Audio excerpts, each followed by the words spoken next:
Hello, hello, hello, and welcome to Updog Sports Talk. My name is Matt Miller. Joining me today is Intern Tones and Justin McGovern. What's going on, fellas? Top of the morning. We Yeah. are recording on a different day than we normally record, so we have our coffees instead of waters. So this will be pretty entertaining. Today, Justin, what are we talking about? We are talking about the most hatingest division in the NFL, the AFC North. Yeah, just straight up rock fight of a division. No domes, all elements. It's fantastic football. Um, Before we get into that, just want to tell everybody about who we are. So we're Updog Sports Talk. We like to stick up for the little guy. Justin being a Bills fan, Tony and I being Bengals fans. We've gone through our fair share of fandom turmoil. So we like to stick up for the less represented teams. So sit back, relax, and watch us evenly give out sports takes on each team. So AFC North, it's here, boys. All right. Coming So, soon. I guess one of the storylines was last night the Browns played the. So we're starting with the Cleveland Panthers. Browns. Let's I was transitioning a different way, Justin. Thank you. But that game was last night, and the Browns weren't a very good football team last year. Them being the worst in the division in 2024, we are going to start with them. They brought in a handful of new players, mostly backups, but they brought in Deontay Johnson, DeAndre Carter. He's a receiver. Cornelius Lucas at left tackle. Tevin Jenkins. Bunch of other backups. Joe Flacco. They brought in Tyler Huntley for whatever reason. We'll get to that in a second. But they got Travion Williams from the Bengals. Or no, they didn't get him. That's a different Travion Williams. Signed Malik Collins, Jerome Baker, a bunch of backups on defense as well. So I guess we can start with Justin. Who else did they bring in the draft? Well, they had a lot of draft picks this year, so the Browns were able to make a lot of moves. They made a pretty good first round pick. I know Tony's going to be real excited about this one. Mason Graham, to fill a really big hole in the interior of their defensive line. Another person besides Myles Garrett that can get after the quarterback. They have a major. We'll get to this a little bit more, but they have a major concern at linebacker with just lots of guys. They have an injury there, and Jordan Hicks, who Tony and I went to high school with, retired. So they really needed Hey, he Carson. was in my math class too. Yeah, then you switch schools, nerd. I'm going to butcher this name, but Carson Schweisinger, I think is how you pronounce it, from a linebacker out of UCLA.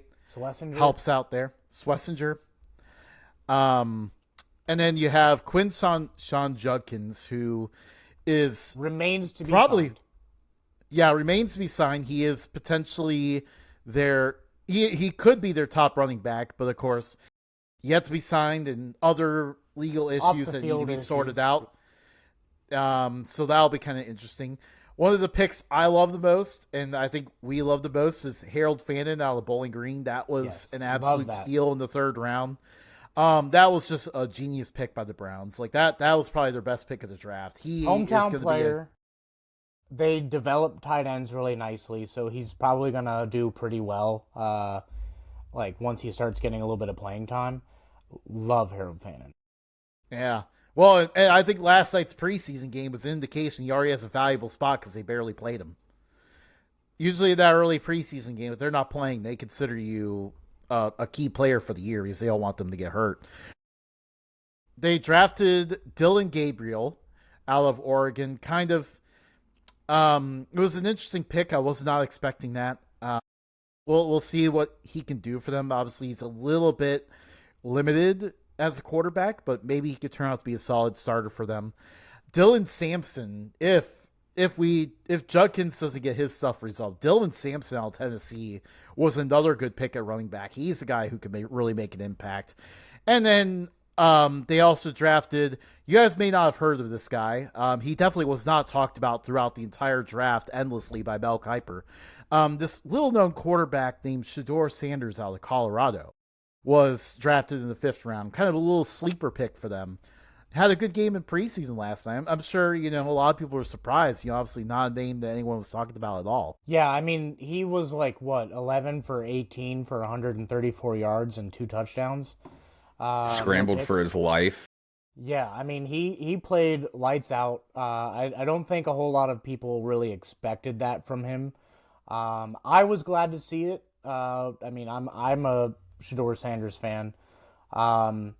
But it'll be interesting to see what the Browns do at quarterback because, not this year, but, going forward, they still have Deshaun Watson for a lot of money. They bring in Joe Flacco, who will most likely be the starter, at least for the first few weeks. Kenny Pickett, I would imagine he would be on the chopping block.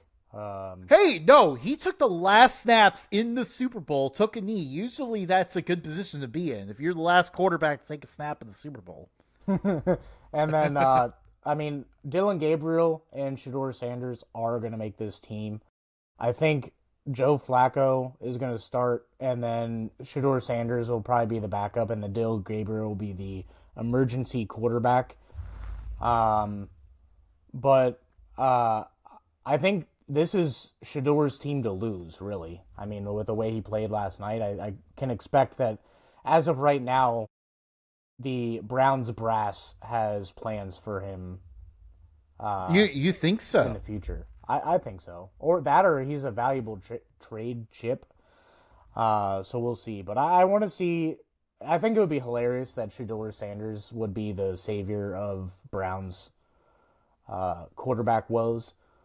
I think that would just be the funniest thing because the Browns ruined Baker Mayfield for a couple years, and then randomly Deion Sanders' kid that fell to the 5th round that they didn't even really want. Yeah, they were just like, yeah, we'll take this guy on the cheap. I think that would just be the funniest story from the beginning to the end. Tony, can you give us a rundown of strengths and weaknesses for the Browns? Yeah. So, obviously Myles Garrett and Mason Graham on the D-line. That'll be a nice addition for them. It'll make the QBs see ghosts out there because they're just going to be in their face. Judkins and Sampson, they could be the 1-2 punch. I think with Judkins not being signed, that could obviously change that dynamic if Thunder is missing from the 1-2 punch. You do have to remember Jerome Ford in Chubb's absence played very well. He did. He did do pretty well last year.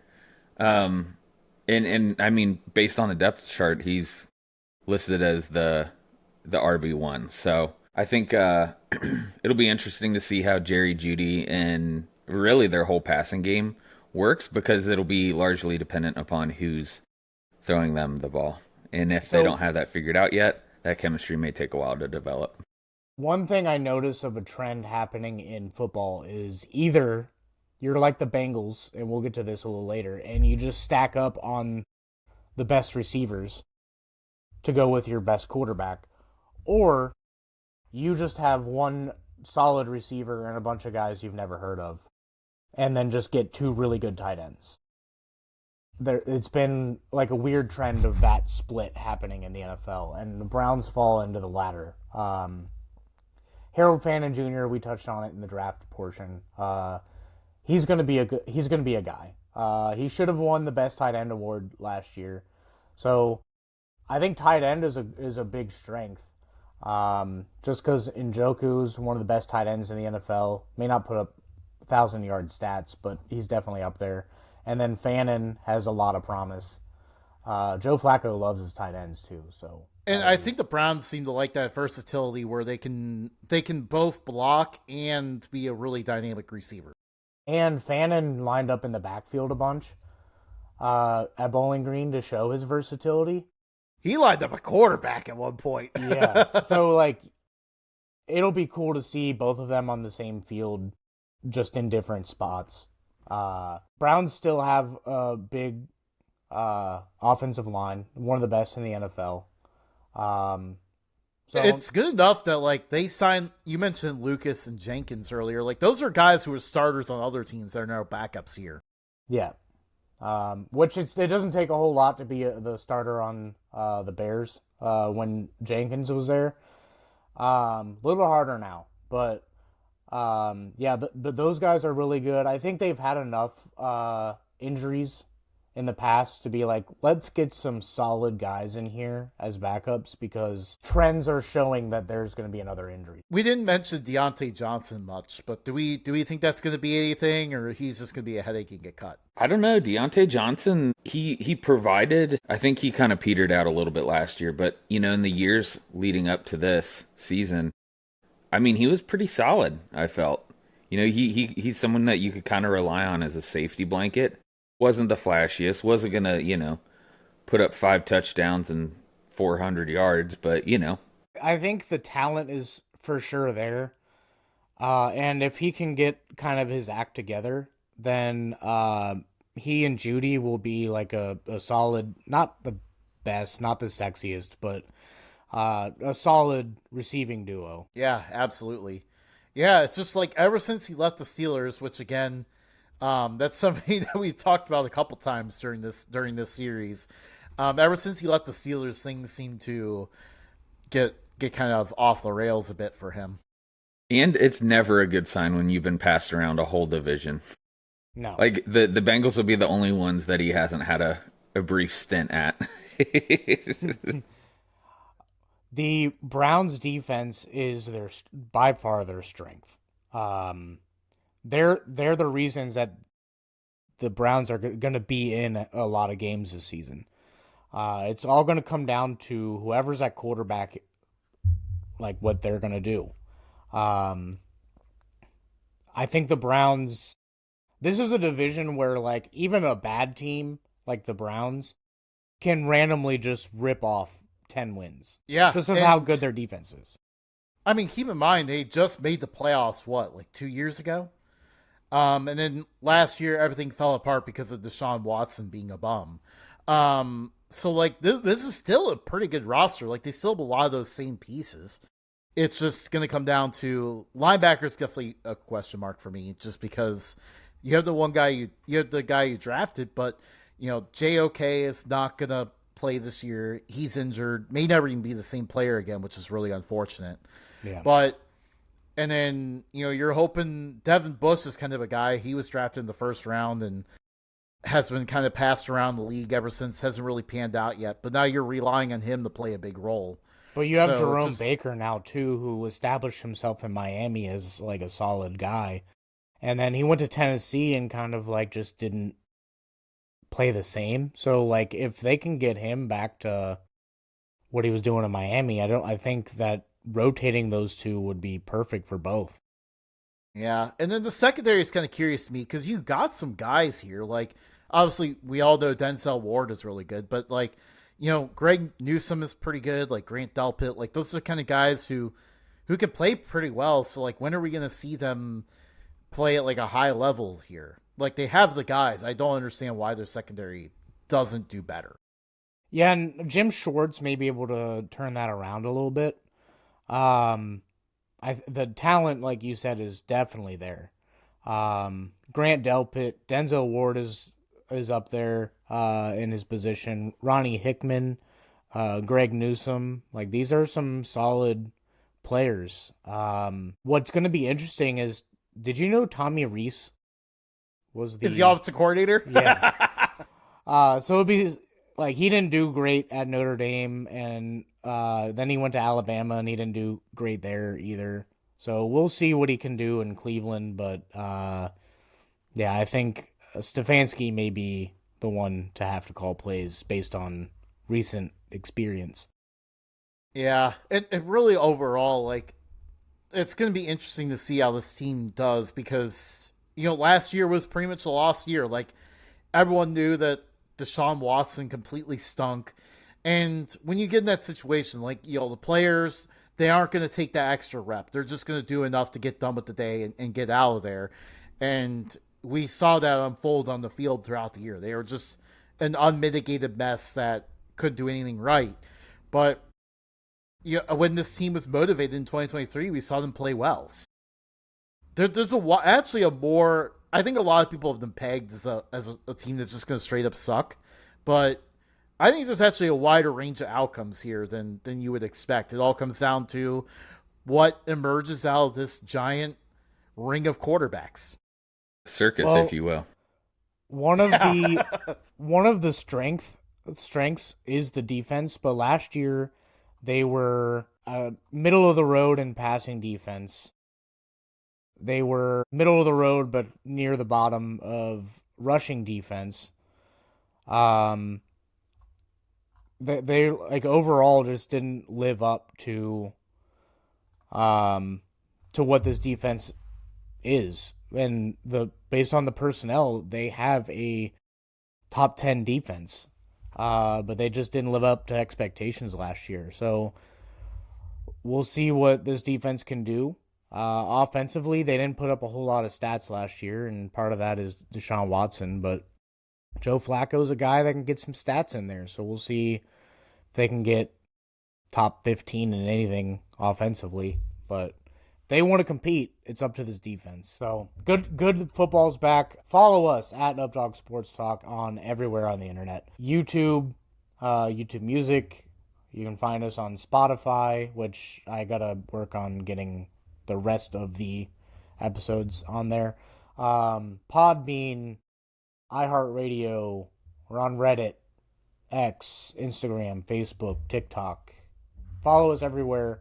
We love interacting with people, so feel free to comment on our stuff. All of our news and updates go through X. Just best place to follow us on X. If content coming out on Instagram. But yeah, that was the AFC North. We are going to go live in the fall. Justin is wrapping up college football previews. So if you are a college football fan, definitely follow along with his videos as well. And we will catch you guys live this fall. See you guys.